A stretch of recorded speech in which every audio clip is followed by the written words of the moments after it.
안녕하세요. 이야기 보시기 전에 구독, 좋아요 해주세요. 물컵이 손에서 미끄러져 떨어졌습니다. 며느리가 소파 밑을 닦으려 허리를 숙이는데 늘어진 티셔츠 사이로 그게 보였거든요. 63 시아버지가 며느리의 가슴을 훔쳐보는 순간 저는 알았습니다. 이 여름이 얼마나 뜨거울지를. 강 기사, 자네 미친 거 아냐? 청소기 하나에 150? 어허, 이 사람들이. 목소리 낮춰 좀. 며칠 전 우리 며느리 생일이라 로봇 청소기를 선물로 사준 걸 기사 동료들한테 자랑하는 중이었습니다. 동료들이 침을 튀기며 난리였어요. 종이컵을 든 제 손을 다들 미친놈 보듯 쳐다봤죠. 하지만 저는 어깨를 으쓱했습니다. 조끼 주머니에서 영수증을 꺼내 흔들어 보였죠. 우리 희진이 애 낳고 손목 나갔어. 걸레 짤 힘도 없다는데 내가 그 꼴을 어떻게 봐? 며느리가 아니라 내 딸이야, 딸. 아이고, 딸 바보 납셨네. 아들은 어쩌고? 민호 그놈은 지 마누라 손목 아픈 줄도 몰라. 내가 챙겨야지 누가 챙겨. 다들 혀를 찼지만 저는 콧노래가 나왔습니다. 제 나이 63. 키 180에 몸무게 72kg. 할배 몸치고는 나쁘지 않죠? 요즘 나이 63이면 할배도 아니죠. 30년 동안 버스 핸들을 돌리며 잔근육이 박힌 몸입니다. 산에도 오르고 탁구 동호회도 다니는지라 몸이 제법 괜찮습니다. 배 나온 동료들과는 많이 다릅니다. 정말. 머리숱도 빽빽해서 염색만 하면 50대 중반으로도 보니까요. 아직 전 제가 남자로서 죽지 않았다고 생각했습니다. 오전 근무하는 날엔 보통 2시에서 3시 사이 퇴근을 하는데요. 새벽 4시 반 버스를 끌고 나가 오후 2시가 다 되어서야 운행을 마치고 교대하는 시간. 여름이라 에어컨을 틀어도 온몸이 땀에 절어 있네요. 셔츠 등판이 축축하게 젖어들죠. 빨리 집에 가서 샤워하고 며느리 희진이가 주는 시원한 미숫가루 한 잔이면 정말 꿀맛이죠. 현관문을 열었습니다. 집안 공기가 달라요. 남자 사람들만 살던 칙칙한 호라비 냄새는 사라진 지 오래입니다. 분 냄새. 그리고 며느리 희진이 냄새. 그 달콤한 향기가 코에 훅훅 들어옵니다. 아버님 오셨어요? 거실에서 희진이가 인사를 해요. 이마에 송골송골 땀이 맺혀 있었습니다. 제가 사준 로봇 청소기는 충전기에 꽂혀 있고 정작 본인은 걸레를 들고 있더군요. 기계가 못 닦는 구석을 닦는가 봅니다. 그래. 덥지? 에어컨 좀 틀지 그러냐? 아기 감기 걸릴까 봐요. 식사는요? 회사에서 먹었지. 시원한 미숫가루 한 잔 만들어 다오. 저는 짐짓 무뚝뚝하게 말하고 식탁 의자에 앉았습니다. 희진이가 냉장고로 갔습니다. 그 뒷모습을 보는데 목이 타더군요. 날이 더워서였을까요? 아니면 며느리의 차림새 때문이었을까요? 제 아들 민호가 입던 낡은 회색 박스티에 목이 다 늘어나서 어깨가 훤히 드러나는 옷. 하체는 짧은 반바지를 입어서 하얀 허벅지가 그대로 드러나 있었습니다. 그만 봐라. 강석훈. 딸 같은 며느리다. 속으로 되뇌었습니다. 고개를 돌려 거실 탁자 위에 놓인 리모컨으로 TV를 틉니다. 화면이 눈에 들어올 리 없었죠. 온 신경이 며느리의 움직임에 쏠려 있었으니까요. 희진이가 물컵을 탁자에 놓고는 다시 하던 청소를 합니다. 소파 밑을 닦으려나 봅니다. 무릎을 꿇더군요. 그리고 상체를 깊숙이 숙였습니다. 팔을 뻗어 소파 밑을 훔치기 시작했죠. 그때였습니다. 중력에는 자비가 없더군요. 늘어진 박스티 목 부분이 아래로 축 처졌습니다. 그 사이로 며느리의 가슴이 보이는 겁니다. 하얀 살결, 풍만한 곡선, 그리고 속옷을 입지 않았는지 며느리의 분홍빛 유두가 제 눈에 뚜렷하게 들어왔습니다. 숨이 꼴깍꼴깍 넘어가는데 행여나 그 소리가 들릴까봐 겨우 참았네요. 고개를 돌려야 하는데, 눈을 감아야 하는데, 제 눈은 본능적으로 며느리 늘어진 옷 사이로 보이는 가슴을 향하고 있었습니다. 젊은 시절 아내를 처음 안았을 때 느꼈던 그 전율. 참고로 전 이혼남입니다.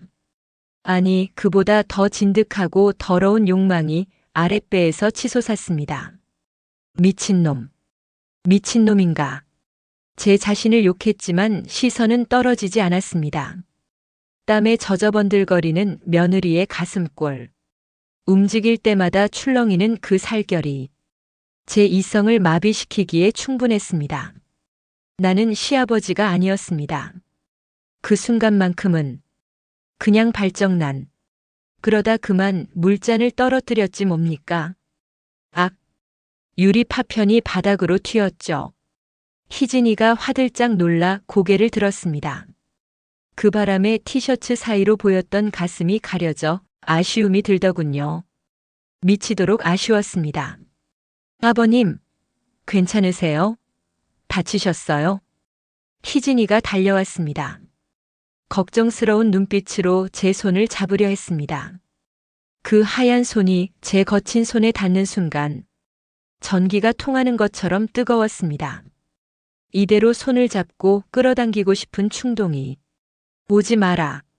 저도 모르게 소리를 질렀습니다. 제 목소리가 갈라져 나왔습니다. 희진이가 눈을 동그랗게 뜨고 멈칫하더군요. 왜요? 유리. 위험하다. 오지 마. 내가 치울게. 저는 도망치듯 빗자루를 찾았습니다. 손이 덜덜 떨렸습니다. 희진이는 영문을 모른 채 제 눈치를 살폈습니다. 그리고 다시 허리를 숙여 유리 조각을 주우려 하더군요. 또다시 그 늘어진 티셔츠 사이가 벌어졌습니다. 이번엔 더 적나라했습니다. 가까웠으니까요. 제 시선이 며느리의 가슴에 꽂히는 걸 희진이가 느꼈을까요? 희진이가 황급히 옷깃을 여미며 얼굴을 붉혔습니다. 아! 짧은 탄식. 그리고 어색한 침묵. 희진이도 알았습니다. 방금 제가 어디를 보고 있었는지. 아! 창피해. 시아버지가 며느리의 가슴을 훔쳐봤다는 걸. 죄송해요. 옷이 너무 커서. 희진이가 기어들어가는 목소리로 말했습니다. 얼굴이 터질 듯 빨개져 있었죠. 저는 쥐구멍이라도 찾고 싶었습니다. 하지만 동시에 그 붉어진 얼굴이 너무나 예뻐 보였습니다. 가슴이 쿵쾅거려 미칠 것 같았죠. 아니다. 내가 피곤해서 헛것이 보이네. 들어가 쉬마. 저는 깨진 유리도 치우지 못하고 내 방으로 도망쳤습니다. 문을 닫고 등 기대어 주저앉았습니다. 바지춤을 내려다봤습니다. 부끄럽게도 반응하고 있었던 겁니다. 낄 때 안 낄 때도 모르는 요놈 보소. 시아버지가 며느리의 가슴을 보고 불쑥 솟아나다니. 벽에 머리를 쿵 박았습니다. 하지만 머릿속에서는 지워지지 않았습니다. 그 하얀 곡선, 땀냄새 섞인 설레음, 그리고 저를 보며 붉어지던 며느리의 얼굴. 그때 저는 예감했습니다. 이 여름이 얼마나 뜨거울지를. 그날 저녁 아들놈이 퇴근했습니다. 아버지, 어디 편찮으세요? 얼굴이 붉으신데. 아니, 날이 더워서 그렇다. 거참 에어컨 좀 트시라니까. 아, 여보. 나 이번 주말에 워크숍 가는 거 알지? 1박 2일. 알고 있지. 주말. 1박 2일. 집에는 저와 희진이 단둘만 남게 됩니다. 며느리 얼굴을 봤습니다. 제 시선이 느껴졌는지 희진이가 고개를 푹 숙이더군요. 하지만 저는 봤습니다. 희진이의 귀가 새빨갛게 달아올라 있는 것을요. 며느리도 느끼고 있었던 겁니다. 오늘 낮 그 짧은 순간에 오갔던 이상한 기류를요. 그리고 8월의 어느 날, 폭염이 쏟아지던 날이었습니다. 아들은 워크숍을 떠났고 저는 평소보다 일찍 퇴근을 했어요. 집으로 가는 발걸음이 무거우면서도 한편으론 미친 듯이 가벼웠습니다. 도어락을 열고 들어서니 집안은 고요했습니다.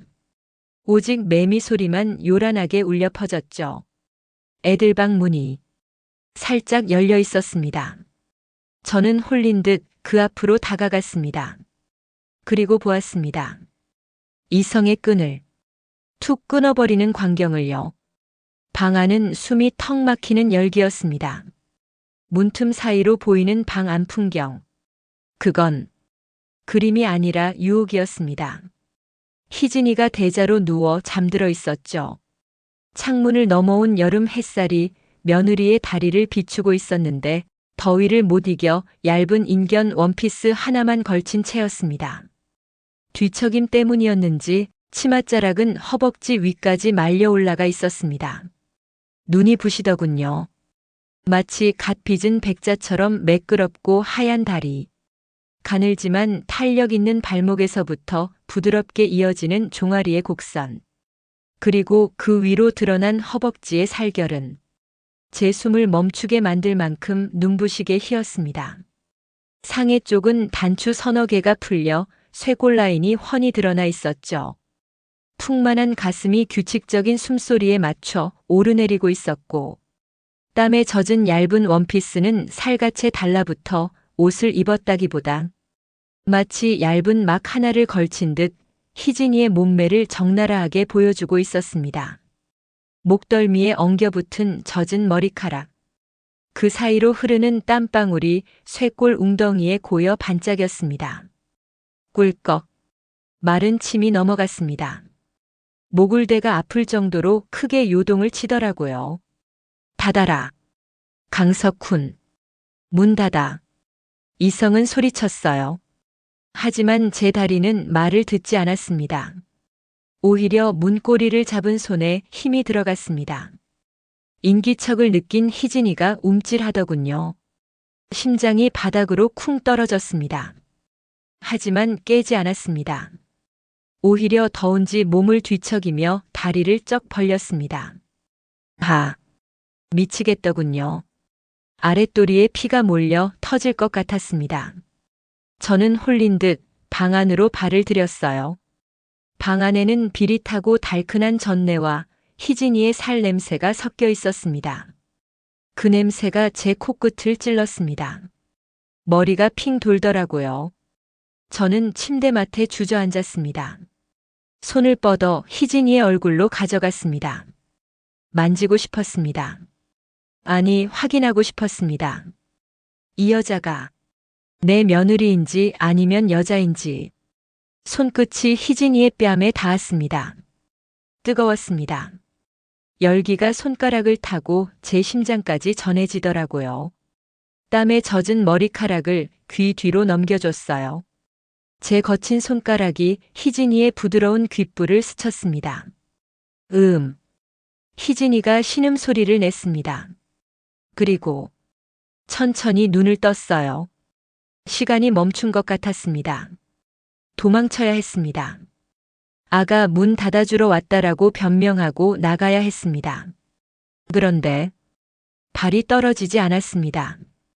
희진이의 눈빛 때문이었습니다. 놀라서 비명을 지를 줄 알았어요. 아버님, 여기 왜 계세요? 라고 물을 줄 알았습니다. 하지만 희진이는 가만히 저를 올려다보고 있었습니다. 눈이 풀려 있었습니다. 잠결이라 그런 걸까요? 아니면 희진이도 기다렸던 걸까요? 아버님. 더워요. 희진이의 입술이 달싹였습니다. 그 붉은 입술 사이로 나온 말이 제 뇌관을 건드렸습니다. 덥다는 말.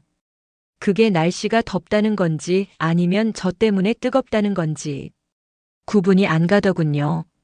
문이 열려 있어서 문 닫지 마세요. 희진이가 제 손을 잡았습니다. 그 작은 손이 제 투박한 손등을 감싸 쥐었습니다. 전율이 일었습니다. 등줄기에 식은 땀이 흘렀습니다. 희진아. 네. 나. 못 참겠다. 더 이상 이성이라곤 없었습니다.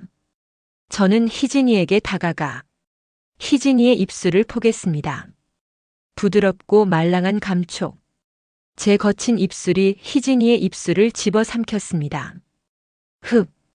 희진이가 짧게 숨을 들이켰지만 밀어내지 않았습니다. 오히려 제 목을 팔로 감아왔습니다. 그 순간 제 머릿속에 있던 며느리라는 단어는 산산조각 났습니다. 그냥 여자였습니다. 내 품에 안긴 뜨겁고 향기로운 여자. 제 큰 손이 희진이의 얇은 원피스 안으로 파고들었습니다. 땀에 젖은 등허리를 쓸어 올렸습니다. 매끄러운 살결이 손바닥에 착 감겼습니다. 핸들만 잡았던 내 손이 희진이의 부드러운 살을 탐했습니다. 아우, 아버님.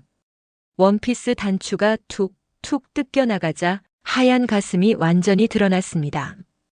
지난번 거실에서 훔쳐봤던 그 가슴. 저는 참지 못하고 고개를 파묻었습니다.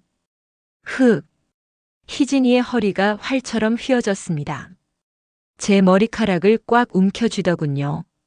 아팠지만 좋았습니다. 나를 원하고 있다는 증거니까요.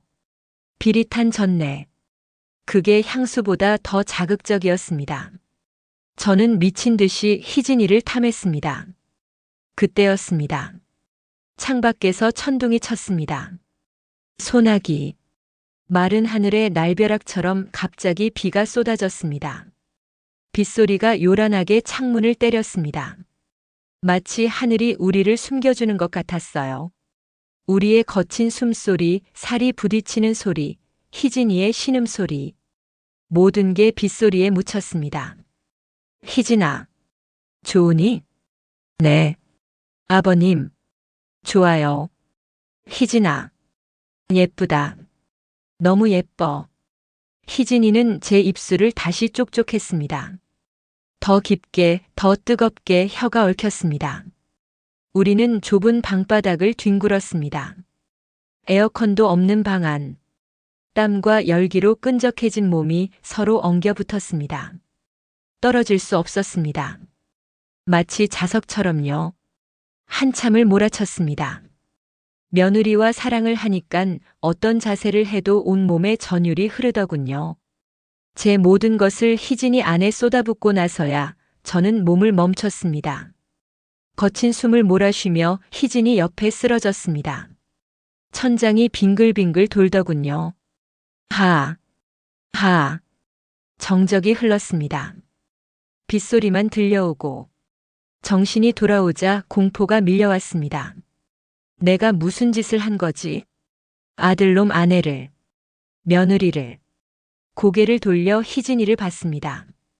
희진이는 헝클어진 머리칼 사이로 저를 보고 있었습니다. 울고 있을까봐 겁이 났는데. 그런데 희진이가 웃었습니다. 아주 희미하게 입꼬리를 올리며 제 손을 잡았습니다. 아버님. 땀. 많이 났네요. 희진이가 제 이마에 땀을 닦아주었습니다. 그 손길이 너무나 다정해서 눈물이 날 뻔했지 뭡니까? 원망이 아니었습니다. 후회도 아니었습니다. 그건 애정이었습니다. 씻고 나오세요. 시원한 국수 해드릴게요. 희진이가 옷을 추스르며 일어났습니다. 아무 일도 없었다는 듯이. 하지만 그녀의 붉어진 얼굴과 목덜미에 남은 제 흔적은 지워지지 않았습니다. 방문을 열고 나가는 희진이의 뒷모습. 저는 그 모습을 멍하니 바라봤습니다. 이상하죠? 분명 잘못된 일인데 가슴 한편이 이렇게 벅찰 수가 있다니. 평생 느껴보지 못한 감정이었습니다. 죄책감과 행복이 동시에 오는 이 기분. 여러분도 그런 적 있으신가요? 하면 안 되는 걸 알면서도 멈출 수 없었던 순간, 이제 저는 좋은 시아버지가 될 수 없습니다. 하지만 후회하지 않아요. 제 손끝에 남은 희진이의 감촉이 이 순간만큼은 너무나 달콤하네요. 그날 이후 우리 집의 공기는 바뀌었습니다. 아들놈이 출근하고 나면 이 집은 우리 둘만의 공간이었죠. 며칠 뒤 희진이가 부엌에서 설거지를 하고 있었습니다. 저는 소파에 앉아 TV를 보고 있었죠. 물소리가 들렸습니다. 싸아 마이너스. 그 소리를 듣는데 며칠 전 빗소리가 겹쳐 들렸습니다. 참을 수가 없더군요. 저는 조용히 자리에서 일어났습니다. 살금살금 부엌으로 갔습니다. 희진이는 제가 온 줄도 모르고 그릇을 닦고 있었습니다. 고무장갑을 낀 손, 앞치마를 두른 허리. 저는 뒤에서 희진이의 허리를 꽉 끌어안았습니다. 악, 깜짝이야. 쉿. 희진이가 놀라 뒤를 돌아보려 했지만 제가 더 강하게 안았습니다. 제 방망이가 희진이의 엉덩이에 닿았습니다.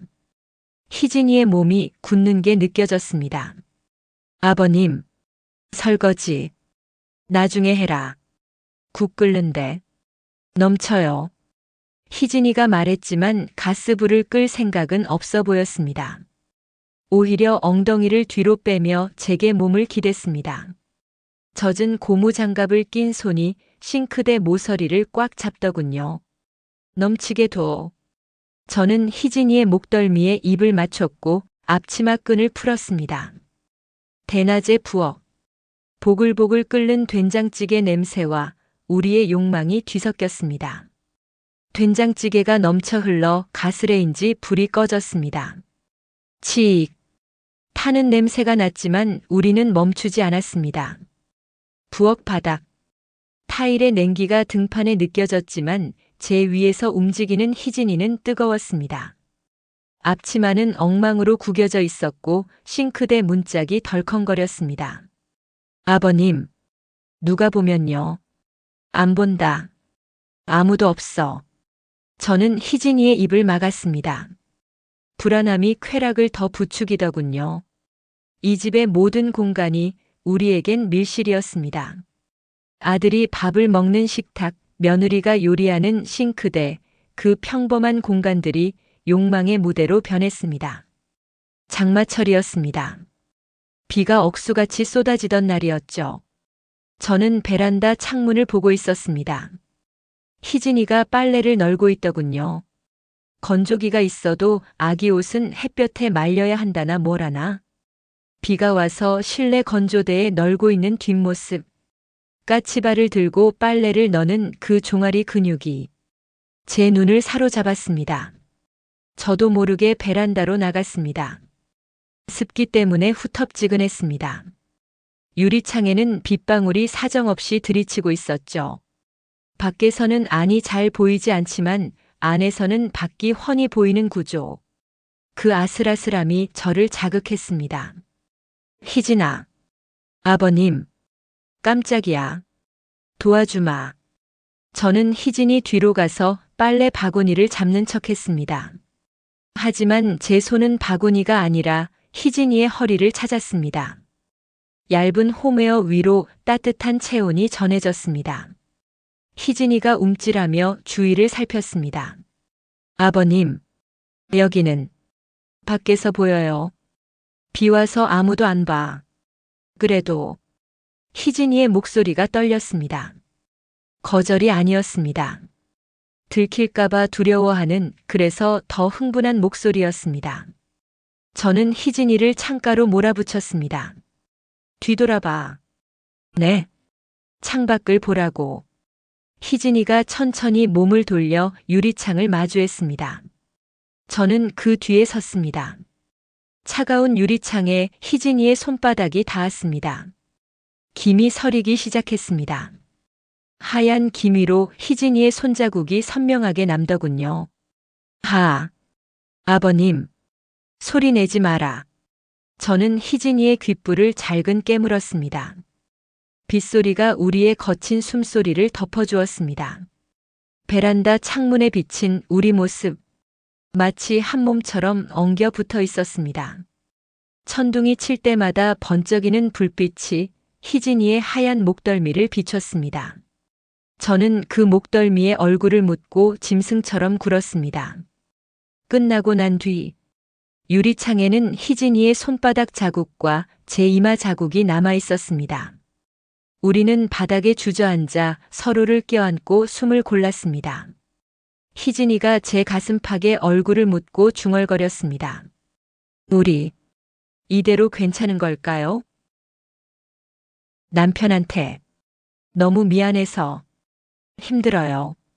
그 말을 하는데 희진이의 손은 제 허리를 꽉 잡고 놓지 않았습니다. 말과 행동이 달랐죠. 저도 그랬습니다. 아들놈 얼굴이 떠오르면 가슴이 찢어질 듯 아팠지만 품에 안긴 희진이를 놓아줄 생각은 추호도 없었으니까요. 지옥 가면 내가 먼저 가마. 너는 모른다고 해라.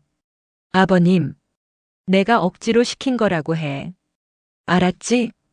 제 말에 희진이가 고개를 저으며 제 입술에 짧게 입을 맞췄습니다. 여러분, 욕하고 싶으시죠? 아니면 부러우신가요? 압니다. 그런데 말입니다. 변명 같겠지만 한번 들어보십시오. 제 아들 민호. 착한 놈입니다. 하지만 바쁩니다. 야근이다, 회식이다 해서 집에 오면 밤 11시, 12시입니다. 오자마자 씻고 골아떨어지기 바쁘죠. 주말 피곤하다며 잠만 잡니다.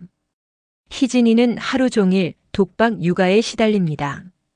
손목이 나가고 허리가 끊어질 것 같아도 남편은 힘들지 미안해 말 한마디 하고 코를 곱니다. 그 여자의 외로움, 그 빈자리를 채운 게 접니다. 제가 퇴근하면 희진이의 눈빛이 반짝입니다.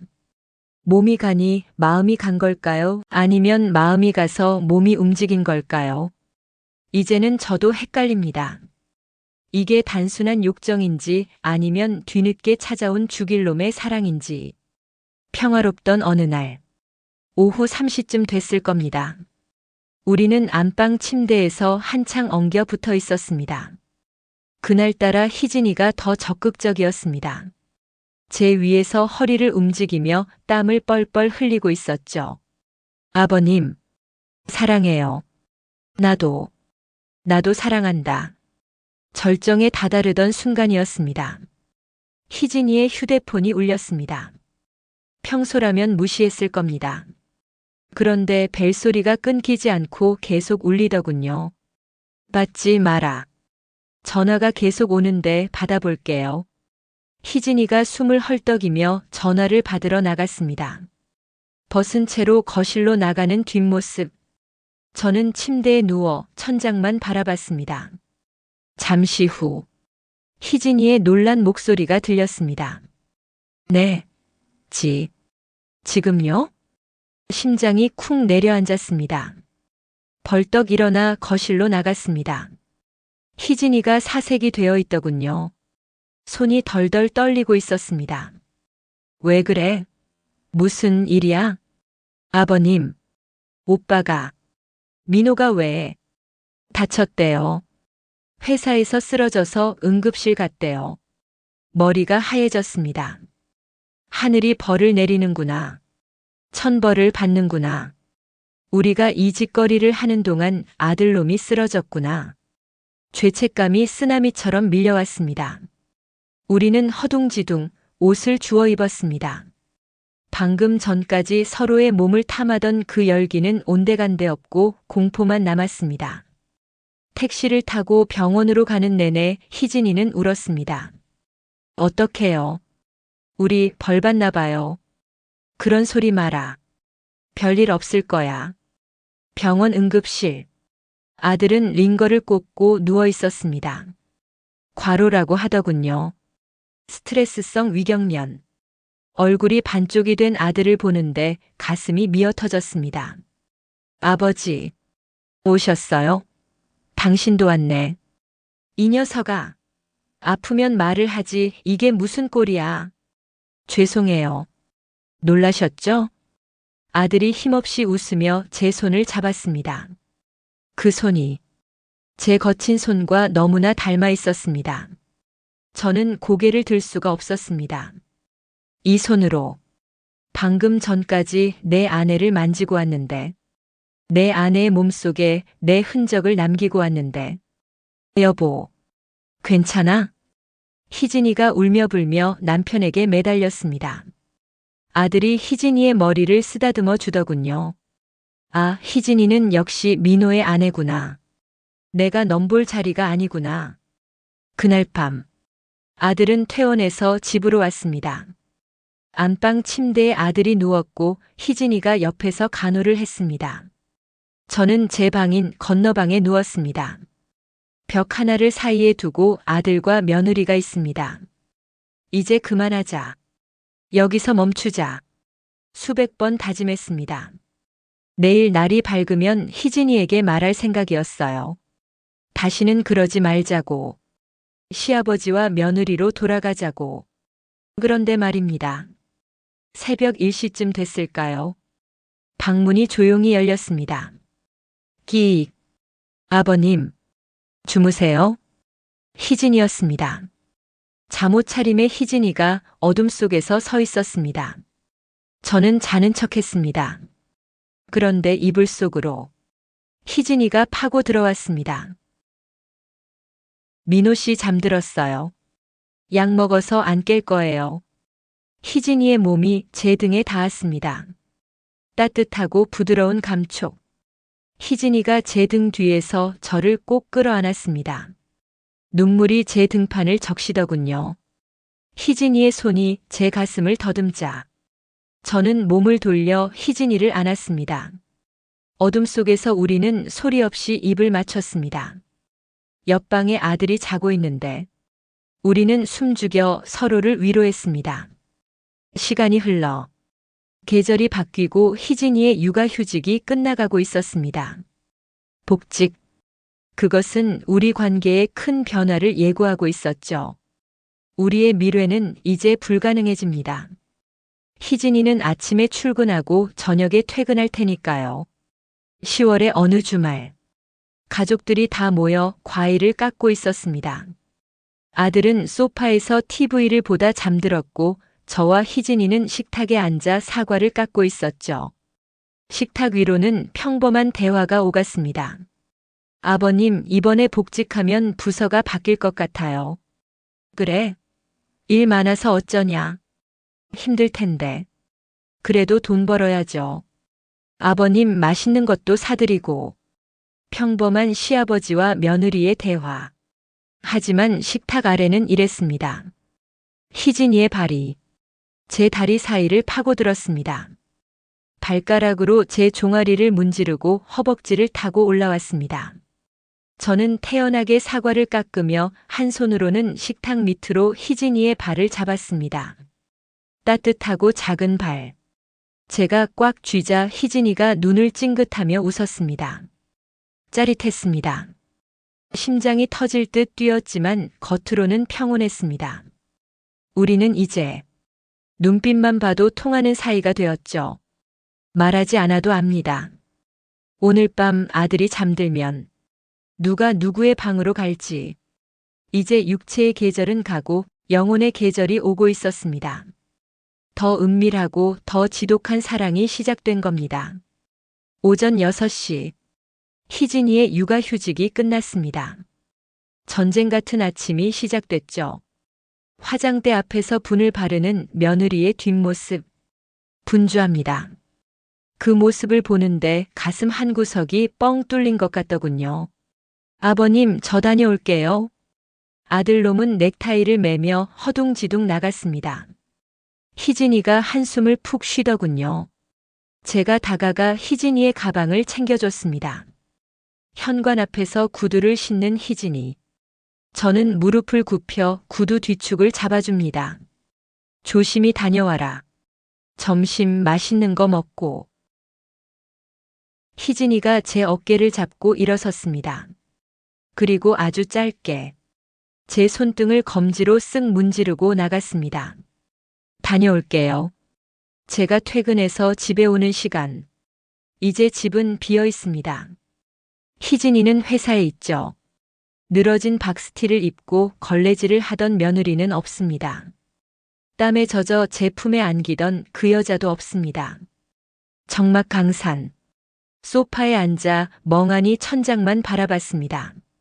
몸이 근질거리고 희진이의 살 냄새가 그리워 미칠 것 같네요. 하지만 우리는 압니다. 이제 육체의 시간은 가고 생활의 시간이 왔다는 걸요. 저는 옷을 갈아입고 청소기를 돌렸습니다. 빨래를 개고 이유식을 만들었습니다. 희진이가 퇴근해서 손 하나 까딱하지 않게 하려고요. 저녁 7시. 희진이가 파김치가 되어 들어옵니다. 화장은 다 번지고 다리는 퉁퉁 부어 있었죠. 다녀왔습니다. 왔냐? 고생했다. 밥은? 생각 없어요. 너무 힘들어서 씻고 잘래요. 희진이가 소파에 쓰러지듯 누웠습니다. 저는 안방으로 가서 대야에 뜨거운 물을 받아왔습니다. 그리고 수건을 챙겼죠. 소파 아래 무릎을 꿇고 앉히고 희진이의 스타킹을 벗겼습니다. 발이 퉁퉁 부어 있더군요. 더러운데. 가만 있어. 족적은 막여몬다. 따뜻한 물수건으로 희진이의 발을 감싸고 주무르기 시작했습니다. 제 투박한 손이 희진이의 발바닥을 꾹꾹 눌렀습니다. 아, 시원해. 희진이가 눈을 감고 신음을 흘렸습니다. 그 소리가 침대 위에서 듣던 소리와 겹쳐 들렸습니다. 제 손에 힘이 들어갔습니다. 단순한 마사지가 아니라 이건 우리만의 교감이었죠. 아버님, 남편보다 낫네요. 민호 오빠는 제 발이 부은 줄도 몰라요. 아버님만 알아요. 희진이가 몸을 일으켜 제 목을 끌어안았습니다. 비누 냄새가 아니라 밖에서 묻어온 매연 냄새와 피곤한 땀 냄새. 그게 더 애틋했습니다. 우리는 거실에서 짧게 입을 맞췄습니다. 격렬하지 않았습니다. 지친 서로를 위로하는 아주 긴 키스였습니다. 얼른 씻고 자라. 내일도 출근해야지. 네. 아버님도 주무세요. 희진이가 방으로 들어갔습니다. 저는 그 뒷모습을 보며 생각했습니다. 이게 사랑이구나. 몸을 섞는 것보다 부은 발을 주물러주는 게 더 깊은 사랑이구나. 욕하고 싶으신 분들도 계실 테고 그래 오죽 외로웠으면 하고 고개를 끄덕이시는 분들도 계실 겁니다. 며느리의 퉁퉁 부은 발을 주물러주는 시아버지 그리고 남편의 빈자리를 채워주는 남자. 여러분은 이 두 사람의 관계 뒤늦게 찾아온 운명이라고 생각하시나요? 아니면 절대 있어선 안 될 죄악이라고 생각하시나요? 지금까지 제 이야기를 들어주셔서 감사합니다. 영상을 만드는데 구독, 좋아요가 필요합니다. 감사합니다.